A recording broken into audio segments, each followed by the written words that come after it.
Well, Stephen, thank you very much for agreeing to this interview. I think we're going to have no disagreement at all about the fact of evolution. Absolutely in fact, not. Let's say in chorus, evolution is a fact. Right. Full stop. Good. Okay. Now we can get on to the areas of possible disagreement. What about natural selection? I presume, again, there's no disagreement that natural selection is important, but how important? Well, that's the crucial issue, and I think where I differ from you, and where I would say I was more of a Darwinist than you, is that Darwin was always a pluralist, and that is, he insisted that natural selection was one crucial mechanism of evolutionary change, but it wasn't the only one. Yes. As Darwin said, he put that in a prominent place at the end of the first chapter. On the grounds that he'd been much misunderstood. Absolutely, which of course he has been. Yes. And I would agree with that, and I'm a pluralist in the sense that I believe that neutralism is very important, for example, that a great deal of evolutionary change at the molecular level is neutral. However, I think the one thing that I would insist, and I kind of want you to agree with this, is that whatever else your pluralism may admit, it can't explain adaptation. Only natural selection can explain the adaptive fit of organisms to environment. Well, that's true in a sense, except it's also the case that organisms choose their own environment, so the environment also becomes adapted to the organism. And the other issues which float around in that is a good deal of change that you see in organisms could be either what Steve Gould and Dick Lewontin called all those years ago spandrels, that is, they're accidental consequences of other adaptive changes. The other issue we have to look at, and again following Steve Gould, I'd use the word exaptations, that is, changes that have taken place in an organism for one function, which then become involved and utilised in other functions. The classical example, as you know, is feathers, which were originally, we believe, thermoregulatory devices to keep an animal regulated in its temperature, but then became functional in the case of flying as well. So that's what Gould called an exaptation. Yeah, we have no disagreement about that either. I mean, clearly you need exaptation, or pre-adaptation as it used to be called, to explain how so many things arose. Things didn't arise always for the purpose in which we now see them. Yeah. And for the other point about spandrels, again, I would agree that many things are byproducts of something else. And so when you see something in an animal and say, what's the adaptive function of that? It may be the wrong question. It's not got an adaptive function in that sense. What we're seeing is a byproduct of something else. So I think we have no disagreement about that. I've heard the name ultra-Darwinist applied to me. It's not a name I relish. I think you probably prefer the word rather more than I do. What does it mean? Well, I have used it, actually. Yes. So what does it mean to you? Well, what it means, and this I think will get to the core of the differences between us, is your view, at least the view with which you're most closely associated, is that is to be able to divide organisms into essentially passive vehicles, phenotypes, and replicators, the gene, and then to insist that the level at which selection takes place, the key level so far as natural selection is concerned, is the level of the gene. Now that's what I would call, and other people would call, ultra-Darwinism. I'd want to argue, not merely as we've actually agreed, that adaptation isn't the only name in the game, there are structural constraints and all sorts of other things that are going on, but also the levels at which selection works are not just gene, but they're gene, cell, genome, organism, populations of organisms. Selection working at all of those levels, but also, and I think this is fundamental, that it's not, organisms develop. You cannot understand evolutionary change without understanding developmental change. So what has to change is an entire developmental system, not just a particular feature of an organism. Yeah. And that's a different perspective on the way that change occurs. Once again, I think there really isn't any disagreement, or such as it appears to be is semantic. I'm not sure it's just semantic, actually, Richard. It's partly your fault, and it's your fault because you're such a bloody good writer, and you actually have this spectacular gift for metaphor, which a lot of us envy. But nonetheless, the metaphor of the selfish gene, which is yours, I think, above all, is a metaphor which carries such weight with it that it actually sort of ignores the subtleties and the much more important areas of the agreement. Let me come back to that, because I think there is a respect in which the metaphor of the selfish gene has been misleading. But on the particular matter of the level at which selection acts, I think it is semantic in the following sense. I accept absolutely that natural selection works at the vehicle level. I mean, you used my own word. At the vehicle level, where the vehicle is normally the organism, but might be some other level in the hierarchy of life. But there is one thing, and only one thing, which singles genes out as unique, and that is that they're the things that go on to the next generation. Well, they're not. I mean, this is again. I mean, here I insist as someone as a biochemist that this is exactly what genes do not do. The argument that genes are self-replicating, that these lengths of DNA can copy themselves, is not true. They can only copy them. So they can only be copied by the orchestra of the cell working with its enzymes, working with its proteins, and so on. So the idea that this mythical unit, the gene, goes on from generation to generation isn't the case. What goes on is a metabolic sequence in which DNA is copied as a result of complicated enzymic processes, and those copies, changed in a variety of ways, then go on to the next. And actually, there's even less goes on. I mean, it's not even a metabolic sequence; it's just a code. Well, again, the emphasis on the code actually sort of puts primacy on a molecule, whereas I would put primacy on the whole orchestra of the cell in which the molecule works. I mean, DNA is actually a very, very boring molecule, except that's why it's inert. That's why you can actually sort of That's why it's so good at what it does. It's good at what it does, and it's why you can extract it unchanged from amber, and why Jurassic Park might be possible. Yeah. But actually, sort of, I would want to insist on dynamism. Yes. Once you've got dynamism there, this little inert molecule that actually has to be copied by complex processes is part of what we have to understand. So we have to understand cellular metabolism and the whole orchestra of the cell rather than the individual molecule. Stephen, you accuse me of being good with words. I mean, you're being seduced by your own rhetoric now. Well, I don't dispute for a moment that it is all terribly complicated and things like that. But there is one thing that goes through all this dynamic biochemistry and copying machinery, and that is the code. And that's the only point I'm making, that the code goes on. Of course it needs all that metabolic machinery in order to do it, but the code goes on, and that's what we need for natural selection. That's the only point, and that's what singles the gene out. The gene in the sense of the code. I agree that genes in practice, a whole lot of other stuff as well, but it's the code that goes on. It's the differential versions of the code, mutated versions of the code, which differentially survive in natural selection. And it's the vehicle by which they survive, which we see and study. But finally, the unit of natural selection in that sense is the code. Yes, but I think that sense actually sort of ignores the subtlety and the richness of the biology itself. And it does so for the very good reason that, as we now know, to take the human genome, for example, you've got 25,000 quotes genes, perhaps 23,000 genes. You've got at least 100,000 different proteins. You've got 100 trillion different cells in the body. The combinatorial explosion that's involved in that developmental process means that genes are not codes in the sense in which they have been conventionally understood. It is the cell which actually, if you like, selects which bit of the DNA to turn on, which bit of the DNA to fabricate, to shuffle around in order to synthesize particular proteins.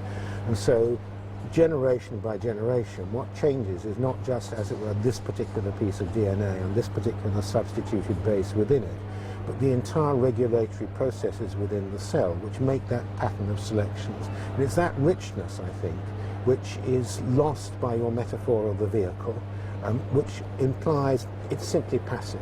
You know, it's driven by this master molecule. I wouldn't wish it to be passive ever. I certainly wouldn't wish that, and I accept all the complexity of it.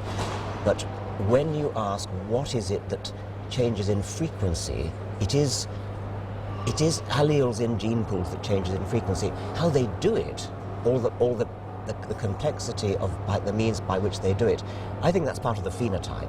And the phenotype is immensely complicated, no question about that. It is immensely complicated, but then even the distinction between genotype and phenotype is a sort of metaphysical distinction. After all, if you like, a DNA molecule is the phenotype of the gene. No, I don't think so. Well, yeah. All right, let's let that pass. And that is, I think that we are trapped in a way of thinking about genes which comes out of Mendelian history and the rediscovery of Mendel back at the beginning of the 20th century, which actually did make this distinction between genes phenotype, genotype, phenotype, and so on, as if you could divide an organism up in this sort of way. And what I want to come back to always, and I don't think this is a mere semantic distinction, is the difference between understanding an organism as dynamic, as constantly sort of engaged in changing its own internal structure and in changing its relationship with its environment and modifying its environment. As you yourself quite nicely say when you talk about the dam as part of the beaver's phenotype, but that's an environment which is changed in a whole variety of ways as a result of the functions of lots of organisms. And whilst you actually sort of insist on the primacy of one particular molecule, you actually ignore that complexity either at the life of the individual organism or at the changing life of organisms generation by generation, which is what evolutionary change is about. Well, I think we're not going to agree on a form of words. I actually don't think we disagree as much as you. No, well, I've always said that on the fundamental issues that we started with our chorus at the beginning about evolution as a fact, about the importance, but the relatively limited importance of natural selection and the pluralism of Darwinism, then if we agree about that, then I think a good deal of the ways in which, in a sense, you have been misinterpreted or you've allowed yourself to be misinterpreted would disappear. But I do think the misinterpretation is partly your own fault. Okay, well, let me come on to what you said when you introduced that idea, which was the idea of the selfish gene itself. And I think there's another way in which that's been misinterpreted, which is that the word selfish is a sort of down word. And I'm now realizing that it might have been better if instead of calling my first book The Selfish Gene, I'd called it The Altruistic Organism. Because in a way, the whole point about the selfish gene is to explain the altruistic organism, and because it's kind of counterintuitive how you can get an altruistic organism out of Darwinian selection, and the selfish gene is what does it. So would you agree that that would have been a better title, maybe? Well, I mean, you're always very good at titles, so why not? But actually, sort of, let's look at that again, the issue of the selfish gene, the individual gene, because genes, however you look at them, are as nothing except in the context of a genome. And that is that if you called it the selfish genome, it might have been better. No, that would be wrong. That would be and wrong. And that's because changes in an individual gene, a mutation in a base pair, which is going to affect an individual gene, which is how we define mutation and gene changes, doesn't mean anything except in the context of the genome. I mean, let me give you an example, okay, and why I say you have to look at evolution in terms of developmental systems. Take a mutation in a gene, it might be one of your own examples earlier on, which helps antelopes run faster, therefore they're likely to escape the lions which are pursuing them. On the other hand, any single mutation in a gene which makes an antelope run faster has got to take into account that this is going to affect all the other genes which are in the system, the whole developmental pattern, the antelope in the womb, therefore, the economy of the relationship between the mutant antelope and its mother, the relationship between that antelope and the herd in which it is. And so one gene in isolation or one mutation in isolation cannot be understood except in the context of the activities of the whole. And that's, I think, that's I think, fundamental to the way that I, as a biologist, would conceive these things. Actually, and me too. The way I would put it is that all the other genes in the genome are part of the environment in which each gene has to survive. And that's there's a wonderful image of Conrad Waddington. I think it was him, but maybe I modified it. You imagine a blanket hanging from the ceiling by thousands of rubber bands, and all the rubber bands are crisscrossing and muddled up together, and the shape of the blanket is the shape of all the different, is governed by the tensions in all these different rubber bands. And the different rubber bands at the top are the different genes, but they interact with each other all the way down. Now, if you cut any of those rubber bands anywhere, you don't get a simple effect on the blanket. You get a shift in the entire conformation and the entire balance of the blanket. That's the kind of image that I would want to build out, and I think you'd agree with that. Well, that's a much more complicated and a much more interesting image, and how Waddington was very good at images of that sort as well. When you're trying to explain embryology, that's right. But if you're trying to explain natural selection, if you're trying to explain what happens as something changes in frequency down the generations, you still go back to the single gene. Nobody denies that the single genes have enormously complicated interactive effects in embryology. Nevertheless... But what I'm saying to you is that a change in a single gene is meaningless except in the context of a whole series of adaptive changes. Embryologically meaningless, but not and therefore selectively. Survival meaningless, and therefore evolutionarily meaningless. Because if your antelope, which has its stronger muscles, can't survive because that puts an extra strain on other sorts of things, it ain't going to be selected. Once again, Stephen, we totally agree. I mean, you know, I've said all this. Well, look, your small print is fine. Whenever I read your footnotes, I think, what the hell is the disagreement about? Why are people getting so angry with Richard? The reason why people get angry with Richard is the large print up at the front of it. No, it's because you incite them, Stephen. But that's where I think Darwinism and its implications are misunderstood, and they're misunderstood particularly when it comes to look at the implications of Darwinian ideas, evolutionary ideas, biological ideas for understanding the human condition. Okay. Stephen, when push comes to shove, I think you'd call yourself a Darwinian, but I get the feeling sometimes that you're a bit reluctant, and perhaps on political grounds, on almost emotional grounds. Oh, absolutely not. I mean, you cannot understand, as Theodosis Dobzhansky said all those years ago, nothing in biology makes sense except in the context of evolution.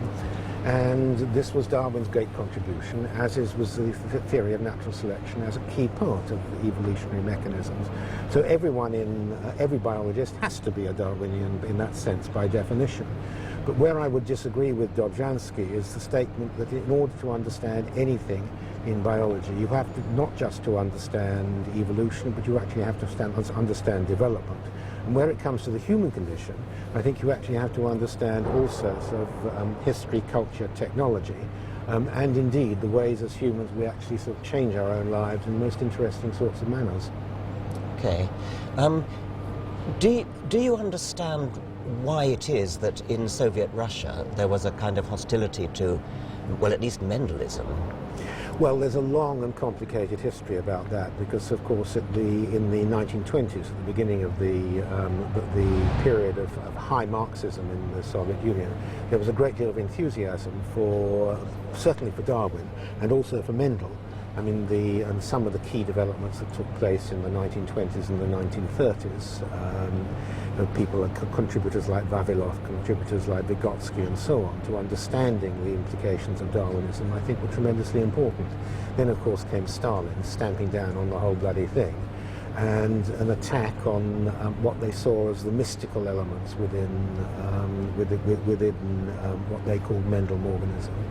And that was a disaster for biology, a disaster for the Soviet Union, and a disaster in a lot of ways for trying to understand the real richness of the Darwinian contribution to our understanding of biology.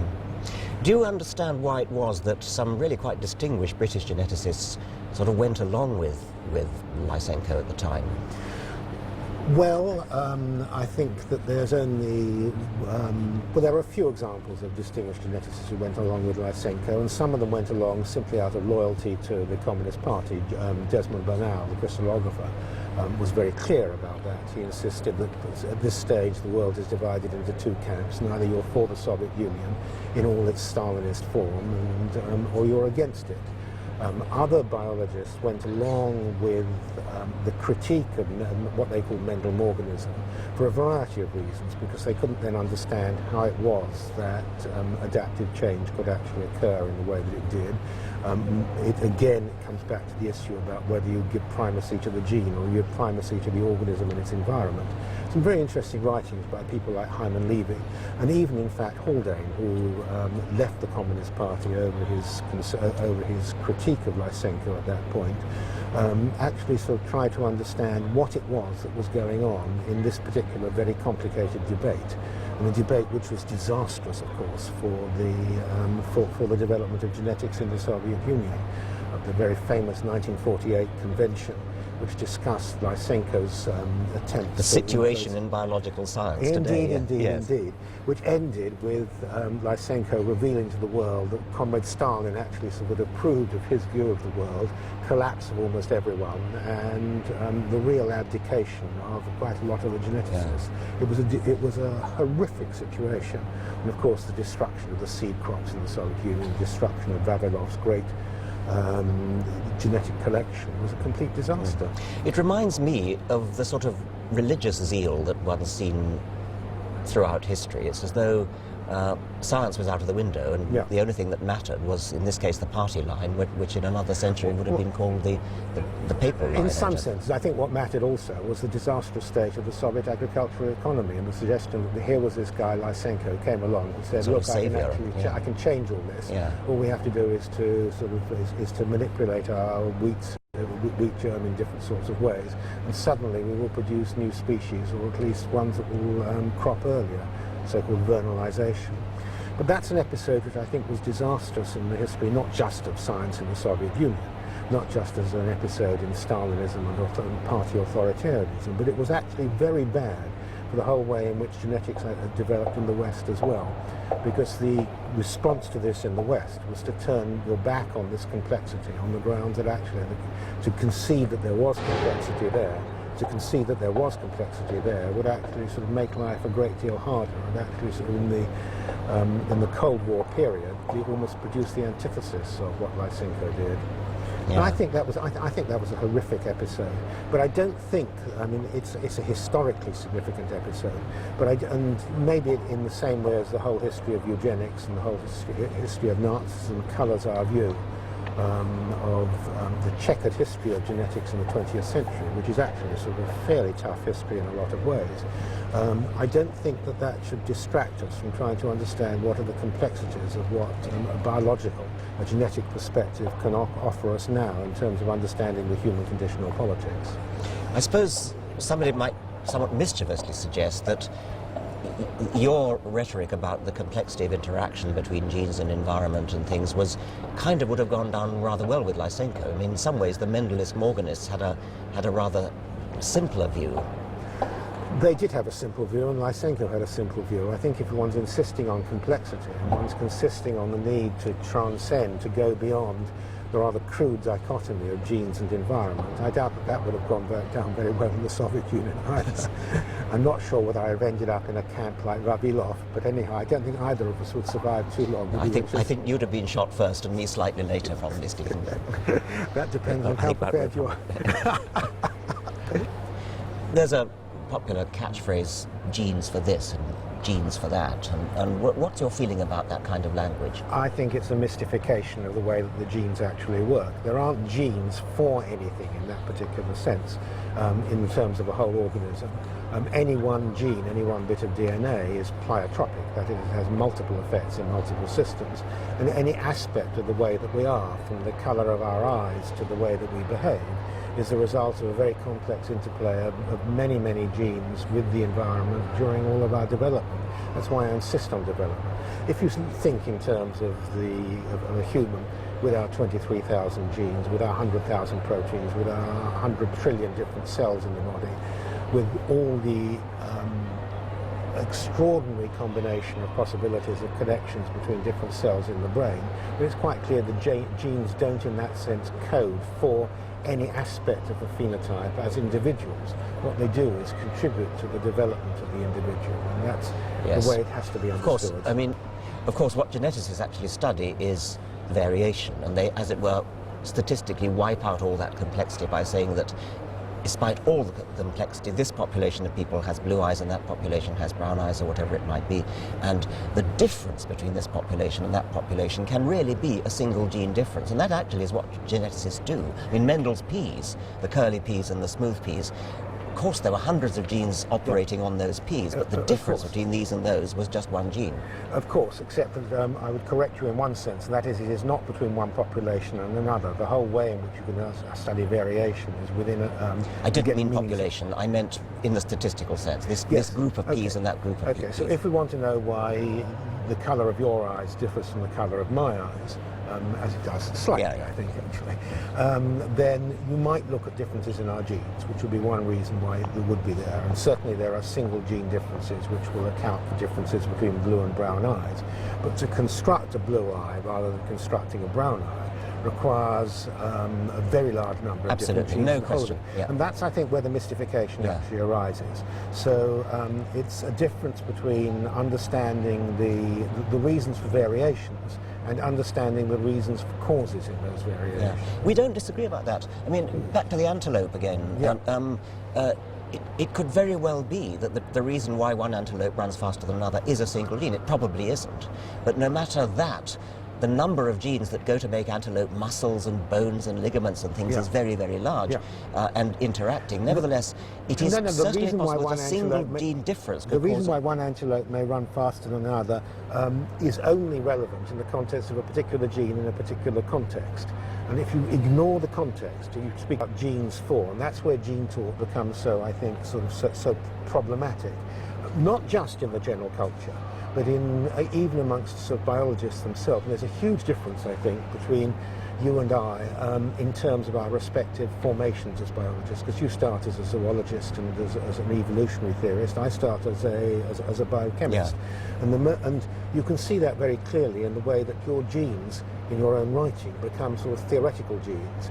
I mean, you talk somewhere about the possibility of having genes for bad teeth, which can actually sort of, you know, and that's a, if you like, it's a metaphysical construct. Whereas if you're dealing as the way that I do in the lab, with real sticky-fingered biology, with real differences between one organism and another, and look at the genes and the proteins that are involved in that, you have a very different perspective on the way the role that genes play, not just in the life of the organism, but in the transition between one generation and another.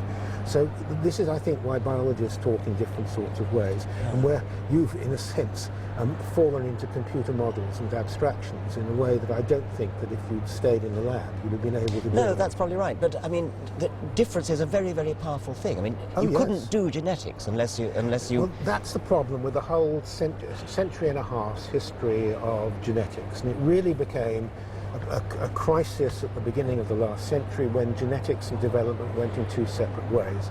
So developmental biologists ask what's the cause of similarities, geneticists ask what's the cause of difference. Exactly. Now, one of the very good things that's happening now is that genes are disappearing. You know, the gene, in a sense, is a figment of the imagination. What matters, as molecular biologists would say, is the entire genome in context. And that's why, for example, a rather well-known book has been written, which is called The Century of the Gene, which ends up with the argument genes are now disappearing. Gene talk has become part of popular culture. DNA has become part of popular culture, just as their significance is disappearing from the whole of biology itself. Well, Stephen, why can't you just say embryology and genetics are both important, and they're not competing with each other? Of course they're both. They shouldn't compete. That's why we should, both of us, embrace this new discipline, which is called the terrible name of evo-devo. Well, yes, why not? I'm perfectly happy with that. But you can't wipe out the whole of genetics. I mean, Mendel did very good science. Mendel did very good science, but to teach genetics as if, in fact, the important thing is the difference between yellow and green peas, rather than the important thing is similarities, and yellow and green peas are, if you like, and a relative exception to the complexity of the way in which genes work, is to mystify generations of medical students and biology students. Well, as a very famous editorial in Nature pointed out a little time back. Okay, and why don't you just go back to my blanket and accept that the blanket is influenced by hundreds of genes, but the difference between that set of blankets, which does that, and that set of blankets that does that, could actually be a single gene, and it could be very important. It could be a single gene, it could be, but it's only important in a single gene in context, and what I'm trying to get you to put in the whole time is the context. Look, there are two things that are going on here. You and I are having a conversation. You can either focus on you and I having the conversation, or you can focus on the entire context in which this conversation is going on, which include television cameras, the people in the telephone hall, the hum behind it, and so on. And all of those help shape the way in which this conversation is actually happening. And single gene differences between you and I are part of that, but they're not all of that. Well, I agree they're not all that. That's the direction I want you to go in. And I want you to go into it because partly, and it is, as I keep saying, in a complementary sort of way, your fault because of writing very well, and partly because I don't think you've clarified this in things that have gone on subsequently. Simple-minded gene talk of the way that it has actually permeated our culture in a way which I think is socially and in some ways politically pernicious. But at the same time, it paints you into a very extraordinary philosophical position. At the end of the first edition of The Selfish Gene... Oh, I know what's coming now. You know what's coming now. You had this very famous phrase, actually, sort of when you're talking about the genes as replicators and us as robots. You say, only we can escape the tyranny of our selfish genes. Now, I say that puts you into an extraordinarily dualistic position. I mean, who is this we? Oxford boy. Who is this we that can suddenly escape our genes? If our genes do all of this, then how can we escape them? Now, my position is that it's precisely because we are genes in organisms, and it's the genetic result of evolution, if you like, which has produced humans who are indeed able, as a result of their genes, to actually sort of make the very different worlds in which we live. So it's not our genes, it's not we have to escape our genes. We should thank our genes for giving us the possibility of being able to change our lives. So exactly my position. I don't know how we ever managed to disagree. I mean, of course we rebel against the selfish genes every time we use a contraceptive. I mean, obviously natural selection isn't going to favor... Hang on, but who is the we?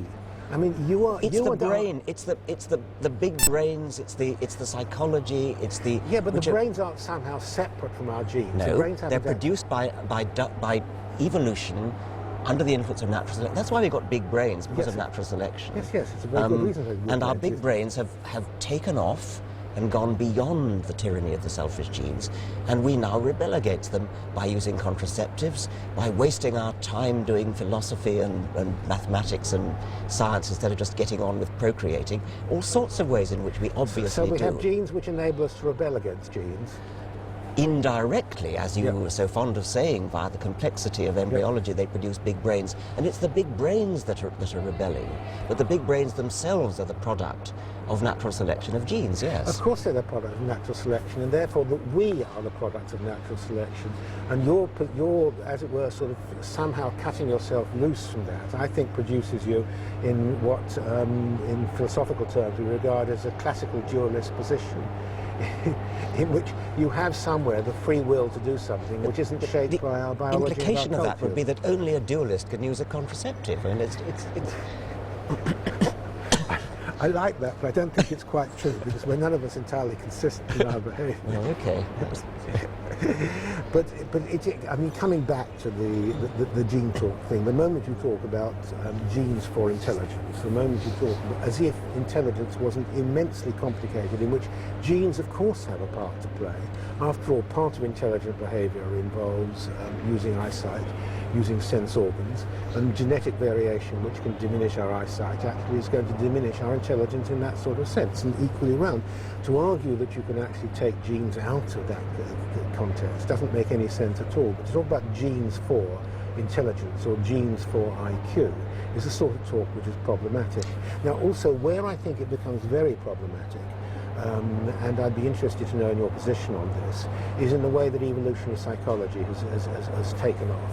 Now, of course, our psychology is an evolved psychology, but the idea of evolutionary psychology has been hijacked, in my view, by a group of non-biologists primarily, who insist that human nature, whatever they mean by that, was fixed in the Pleistocene 160,000 years ago, and nothing can change since. So we have built into the ways in which we behave now, what our nature is now, things which were fixed that time ago. And this is what they would then argue was the core of issues about aggression, issues about racism, issues about sort of differences in intelligence, issues about sort of innate differences between men and women. And I think that has become a very dangerous way of talking, and a way of talking which is actually also not in accord with the way that that evolution occurs or that biology occurs. I think that may be a bit unfair, but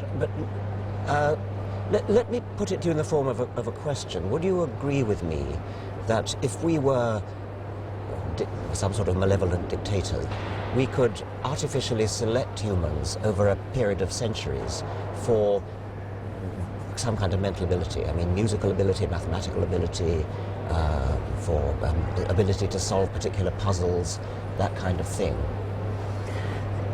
Insofar as artificial selection, in Darwin's term, worked to produce pouter pigeons and fantails and so on, and if you knew the character quotes that you were selecting for, and I'm not sure whether musical ability represents a character in that sense, then artificial selection over generations would actually produce certain sorts of changes. I mean, suppose we didn't know what... artificial selection is always going to take place in the context of an environment which your malevolent dictator would have to keep constant over that period of time in order to do it, which is exactly the way that plant and animal breeders go about it. So just as breeding cattle or something of the sort. Yes. You wouldn't actually have to know the genetics of musical ability. You could simply, in each generation, give people an test for musical, I don't know, some kind of musical test would be easily done, and breed from them, I mean, mate male musicians with female musicians. Well, I'd be out of the window to start with. I don't know how your music So would Darwin. Yes, so indeed would Darwin. Yes. Yes. But so we don't disagree that there's got to be a genetic basis for that variation in human ability, psychological ability. We absolutely agree that it is possible to select in the given environment for certain sorts of traits in individuals, and that has to be the case. But again, the emphasis is on selecting for that trait in that environment. And let me give you a genuine counterexample, which comes out of selection in neuroscience. There was an attempt for many, many years to select for high intelligence in different strains of rats, which were bred over many tens, even hundreds of generations. And you selected them for the intelligent behavior of being able to run fast in a particular sort of maze. It then turned out that if you actually test them in a different sort of task, then the, quotes, high intelligence strain of rats is no better than, in some ways worse than the other. And that says that everything depends precisely on the context in which you understand the selection for and keeping that particular environment in that test context. So I don't know if selecting someone who is actually very good as a trombone player would actually make them a good No, musical I think that's violinist. absolutely right. And I mean, I often use that line of argument when people ask me, as they almost always do, about the Darwinian advantage of, I mean, why are there gay people? Yeah. And one of the things I say is that maybe if there is genetic variation that influences sexual preference, maybe in the Pleistocene it did something quite different.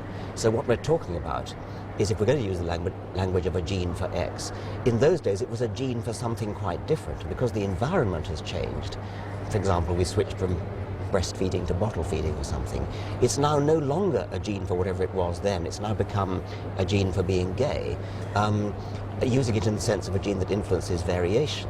So that should be a cautionary tale, just like your rat cautionary tale. There is no such thing as a gene for X, only a gene for X in this environmental context. Well, that's right, but the example is a very interesting one in a variety of ways. Firstly, because what you've done is presented hypothetically what we've always called as just so stories, that maybe there was that particular thing in the Pleistocene. I mean, we know damn all about the way humans were in the Pleistocene, because we've got is a few shards of bones and pots and skeletons that may or may not be sort of a young female hominid or a slightly deformed sort of male hominid. And on that, this great edifice of speculation is built. But there's another issue which is floated around there, and that is the concept of being gay is itself a concept which is socially, culturally bound. Having male homosexuals practices in Greek society, for example, was, at least amongst the non-slave classes in Greek society, was very different from being Oscar Wilde or being a male homosexual gay in Victorian England, or what it is now. These things are incredibly culturally bound. So even the concept of gay doesn't mean anything except in the social context in which it actually appears, which is why it is comparable to the concept of intelligence in my rat example. Well, yes, I mean, I think that's another point in No, but it's the moment we come to consider things in the rich complexity of the real world, it becomes a crucial thing. And that's why, to come back to your artificial selection issue, the ways in which fantails or pouter pigeons, I'm going back to Darwin's examples of the pigeons all the time, or the way in which one's attempted to breed for high-yielding crop strains in the incredibly detailed and slow work that's gone on in crop selection over the decades, has been incredibly sort of context bound. And the way in which you get sort of green revolution crops, which are supposed to be high yield crops, being introduced in the wrong context, in a different context in the third world, produces consequences which were quite unplanned for in the way that those crops were actually developed. So context is all. And you keep saying, quite rightly, you agree with me, because fundamentally we're not going to be agreed about this, but you are looking at things from the other end of the telescope from the way that I'm looking at them. Yes, I mean, I think it's important, if we're going to do natural selection at all, to recognize that natural selection has got to have genetic variation to work on. That goes without saying. And in the context in which it works, in the era in which it works, the reason why animals that had this kind of gene survived better than those that had that kind of gene was because they produced different phenotypes. Something emerged from the wash of all that complexity such that this lot of animals ran faster or had sharper teeth, whatever it was, than this lot of animals. And we don't want to lose sight of that in the face of all this complexity. No, we don't want to lose sight of it. But what we also need then to remember as well is that the existence of animals, the antelopes with sharper teeth or which run faster, actually does other things to the environment. It may produce overgrazing in a particular area. It produces as you and John Krebs wrote all that time ago, an arms race in which you then have to have complementary changes in the lions in order to catch the faster running antelopes. And that's why, and I'd like to press you on this, that's why my understanding of evolutionary change and my understanding of what biology is telling us is that because of the ways in which organismic changes change environments in unpredictable ways, and these in turn feed back in changing the pressures on natural selection and so on, the future becomes radically indeterminate. And that is a very important, I think, thing for all of us as biologists to emphasize. Would you be happy with that? I agree with that. I mean, looking back in time, the coming of oxygen into the world was a huge biologically wrought change in the environment, and then all kinds of things followed on from that, and we're in grave danger of producing just such catastrophes. When we come back to climate change, and some things are produced by the organisms themselves. We as human populations are producing the climate change. Some things happen from outside. I mean, I don't know whether we now believe or not that the meteor impact all those millions of years ago was responsible for wiping out the dinosaurs and producing a different environment in which mammals could flourish. But it's clear that external events which cannot be predicted by, if you like, by genetics, are also going to change the way in which the environment works and selection. No question, And in that sense, and this is again, I think, a very important biological lesson, which I hope we would agree on, is that evolutionary change should only track the environment. It can't actually predict the way that it's going to go ahead. So you adapt to the present contingencies all the time, and yet your adaptation to those contingencies change the context in which they will be expressed subsequently. So we're never in the world of prediction. Well, even in genetic maybe terms. No, with a slight reservation. When evolution is tracking the inanimate climate, ice ages and droughts and things, that you're absolutely spot on. I think arms races slightly change the picture, because arms races produce just a little bit of predictability, in that you sort of can predict that your enemies are going to get better at being enemies because you're getting better at being their enemy. And so there will be a tendency for predators to run faster and prey to run faster. Yes, but that gives you only a two-body problem. You can't actually sort of look at the impact of that on the whole of the rest of the ecosystem in which both predators and prey are. It is a two-body problem. I suspect it's generalizable. One thing that makes me think that is that if you look at, we've got quite a number of natural experiments. I mean, the mammal-like reptiles, then the dinosaurs, and then at least 5 different radiations of mammals in different parts of the world, which produced not identical, but pretty similar ranges of ecotypes in a kind of predictable way. I mean, if you said, looking at the rest of the world, let's now go to Australia, nobody's ever been to Australia, predict what we'll find there.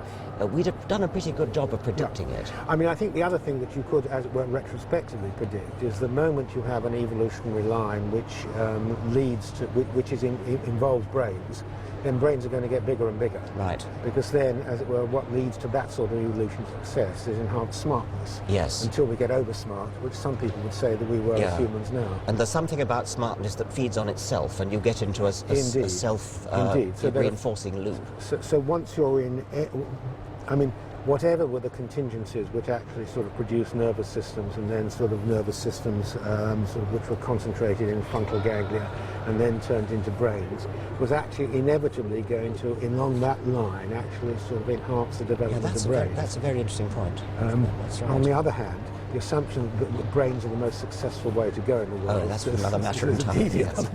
Yes.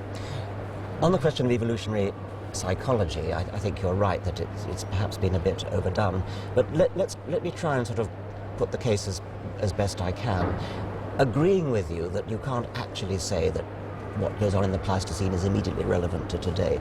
Isn't it plausible that there could be some adaptations from the Pleistocene, for example, differences between males and females, which still do have importance, even in the vastly different cultural circumstances we find ourselves in today? Yes, of course. I mean, let's be clear about what we know, and that is that we are an evolved species. We have, if you like, the psychology that we have because we are a social organism, because our infants are born neotenous. They have to have about many years of parental care before they're fit to exist independently in the world, because we are all roughly between 1.5 and 2.5 meters tall, because we live for about 70, 80, 90 years, because we see in particular wavelengths. The societies that we construct are shaped in that sense by who we are as evolved organisms, and in that sense our evolved psychology. It's when you come to look at the more specific claims which are made by that particular brand of evolutionary psychology that I think you run into trouble. And you run into trouble both in terms of biological understanding and much more seriously, in a sense, for the outside world, is the political and social implications of what those claims are. Because if we are talking about differences in sex differences between males and females, yes, of course they're there. They're there in the chromosomes, they're there in the genes, they're there in the ways that sort of brains and bodies develop and so on. And they will shape the way in which men and women behave in the world. The fact that women lactate and men do not lactate says something about the burden of who's going to do childcare in particular sorts of ways. But we also know that these forms have been almost infinitely flexible in the different sorts of societies that are created. And what our psychology has given us, if you like, what our evolution has given us, is the capacity to create many different societies in many different forms.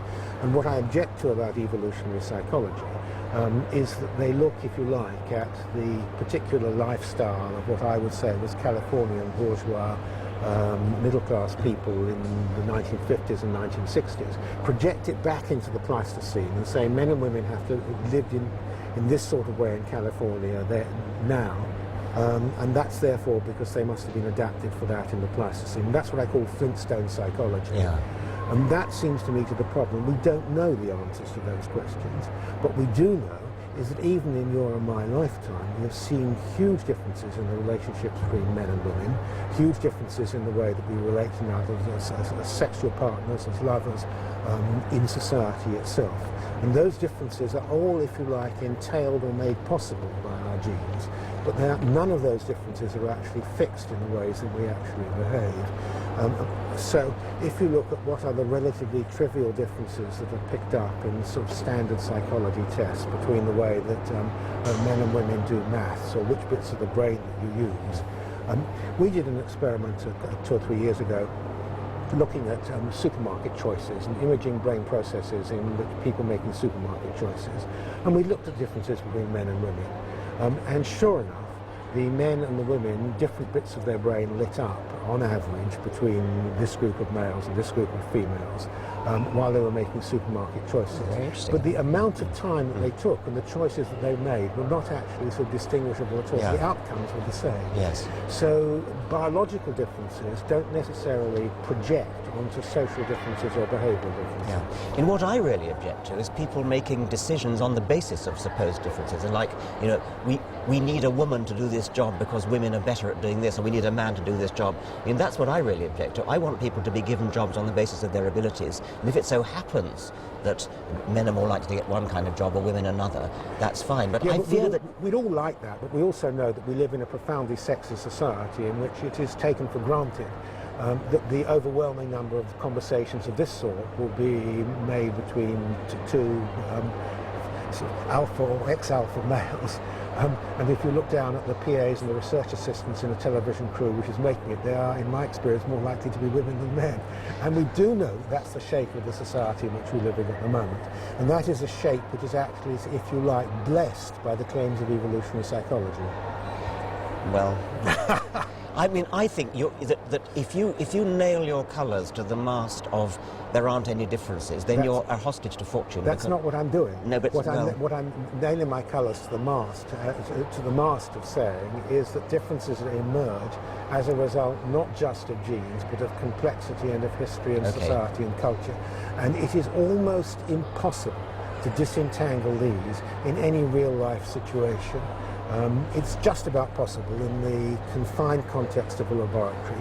Now, I've spent 40 years as a researcher trying to understand the differences that go on when day-old chicks learn a very simple task and the different processes that go on involved in that particular task, whether it's attention, arousal, visual perception, memory, all these individual processes. Trying to unpick those, even in an extremely restricted laboratory context, is actually incredibly complicated and difficult. And I wouldn't have said that we'd done it after 40 years. We found an awful lot of very interesting things. And that's when I object to the ways in which these very simplistic assumptions are then projected onto the complexity of society. Okay, but you wouldn't wish to retreat behind complexity all the time. I mean, there's going to be... Science does advance by... I actually rejoice in complexity. The difficulty all of us have got as laboratory scientists, or even, as it were, as model-making scientists, is that we can't deal with complexity. So we actually abstract from it. My chick in a pen pecking at a bead, your theoretical construct of a gene for bad teeth, and so on. We make models based on it, and we do experiments based on it. And if the models are good or the experiments are good, you may find your way to Stockholm. But it doesn't mean that that's actually sort of what's going on in real life. You use the word pernicious when talking about, I think, an aspect of evolutionary psychology. Can you sort of elaborate on that a bit? Well, it's pernicious because it provides, if you like, a social justification for illiberal and unjust policies. It provides, if you like, a statement that this is the way the world is. It's the weary, law-giving biologist or psychologist who says, well, we might want to think of a better world, but this is the best of all possible worlds, so live with it. If you actually don't believe that this is the best of all possible worlds, if you believe that it's possible to actually change the world, to be confronted with this illegitimate biological inevitability is a weapon in the hands of, I would have said, sort of those conservatives who are very happy with the status quo, who like a class-ridden, sexist and racist society, because they want to claim the justification for it. And it's no surprise, if you like, that claims on the basis of sociobiology or evolutionary psychology or claims about intelligence find their way instantly onto the websites of the British National Party. Yeah. You yourself have been on those websites of the BNP or its predecessors. When Jim Watson came to London and made a remark about differences in intelligence between Africans and whites, which he instantly retracted after he'd been shot at enough by a variety of scientists who said this wouldn't stand, his statement was instantly on the website of the British National Party. Now that's why it becomes outside this discourse and into the discourse of politics in general. That's why it's so serious. Yeah. It is pernicious as long as people think that what biology says ought to be, and we know that's not the case. I mean, why don't we just say, to hell with what biology... I mean, Steven Pinker said, you know, I don't want to have children. If my selfish genes disagree, my selfish genes can go and jump in the lake. I know Steven says that, and that's why that's why I accuse him of being just the same sort of dualist as me. I realise, as you are. I'm pleased to say that I found myself in the company of a large number of philosophers of science who are making the same charge at the particular moment. This is a sort of materialism which degenerates into dualism because you paint yourself into a corner. And I would want to argue that I was a thoroughly materialist who actually wouldn't accept that and actually want to rejoice in the fact that we are the products of our genes, of evolution, of culture and society. And that is the complexity that makes you and I what we are. See, I think... And the complexity which makes you and I different from what we are lies in our genes, lies in your background in, as I believe, the child of what was it, sort of missionary somehow? No. Another of these myths that church people have been putting about. Well, no truth in it whatever. I'm glad you could actually scotch that particular myth now. But we do have different pasts and different formations as scientists and different formations as individuals, even though we're both products of a particular English and relatively privileged educational system. And those differences help make us what we are. Yeah, but it's you that's being the dualist. I can't know who got back to that. there really is no problem about saying that on the one hand, I am the product of natural selection of genes, and on the other hand, saying that if my genes don't like what I do, they can go and jump in the lake, which is what Steven Pinker said. That's not dualism, because what he believes and what I believe and what you believe is that it's our brains that give us the power to do what we like. And there's no... I mean, if you're a thoroughgoing determinist of any sort, you may have problems with that. But adding the word genetic isn't going to make any difference. We don't have to be genetic determinists. We can believe in free will, we can believe in determinism, and that's all a philosophical discussion to which we don't have to bring genes in at all. Genes don't add to the determinism of determinism. Well, we've agreed on a number of things. We agreed, firstly, that the future is radically indeterminate. So believing in determinism is actually sort of... Well, very hard to predict, anyway. Hard to predict? Yeah. All right, well, before you nodded when I said radically indeterminate, okay. So I won't hold you to it if you want to shift back from that. But my problem is still, who is the we in this particular... The we, the person, when you use the word I, our brains enable us to do this. We are people. And as people, we are constructed by our evolutionary history, by our biosocial existence. And it's that the materialism of being part of a biosocial existence, which I think is so important. The statement of we is the suggestion that you are autonomous from your genes, that because you've got a big brain, I would say because actually sort of you are a person sort of constructed, which involves both your brains, your genes, and your social context. Is precisely what trips into that sort of dualism. Yeah, but why should I disagree with that? Because you claim to be, I believe, a materialist. And your materialism... So do you. Yes, but your materialism has put you into a position where actually you have to have this we separately from it. And that we has been cut loose from the materialism of the world. I mean, it exists as some sort of superstructure, sort of way up there. I mean, you say it's in here. You might say it's between here and here. But it doesn't make any sense to talk about we outside our biosocial personality. Well, I think that's right, but I mean, I think that everything you've said applies to both of us equally. Okay. And I don't see why my talking about natural selection of genes makes any difference to that. It doesn't make any difference to that. It only makes a difference to your statement that we can rebel against the tyranny of our selfish genes. Or in Steven Pinker's case, that his genes can go jump in the lake. Just because he does it in North American Demotic and you do it in Oxford English doesn't make the position any clearer. I don't think there's any distinction between your kind of materialism and his and mine. We ain't going to solve this now, no, I think, Richard. Okay. I think there's a profound and very interesting one, but we'll pursue it at another time. All right. Thank you very much indeed.